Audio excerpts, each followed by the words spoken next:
Listen, the Lord said that many of us are facing spiritual warfare because we don't truly know who we are. And the second part of that is that He said that we don't really trust ourselves. So listen, there is some real inner work that the children of God need to do. We need to get in the Word. We need to get in a secret place so the Lord can reveal who we are and allow it to be planted in our heart.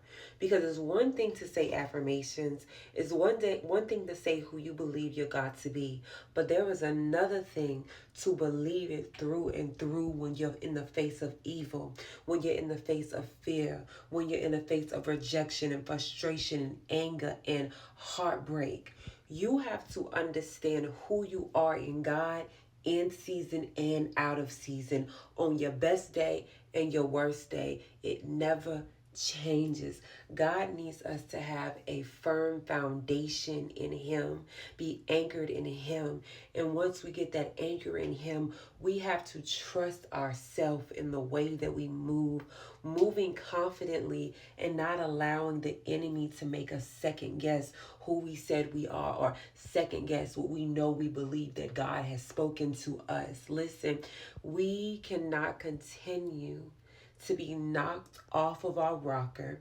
We cannot continue like in the first book of James, first chapter of James, to be tossed to and fro because we are being double minded. But you will be double minded if you truly have a double mind. If you believe half of what the gospel says and half of what your fear says, or half of what the gospel says and half of what your trauma said, or half of what God says and half of what they told you about yourself, your mind is not grounded. The Lord needs us to be grounded so that we don't have to keep fighting all these senseless spiritual wars. He wants things to be able to try to come up on us, and we're so solid and confident in knowing who we are because we are co heirs, right? We have a legal and a spiritual inheritance to the things of God because we are His children, and that also comes with power, authority, dominion, and power over the enemy. That is our spiritual birthright. We genuinely have authority over the devil.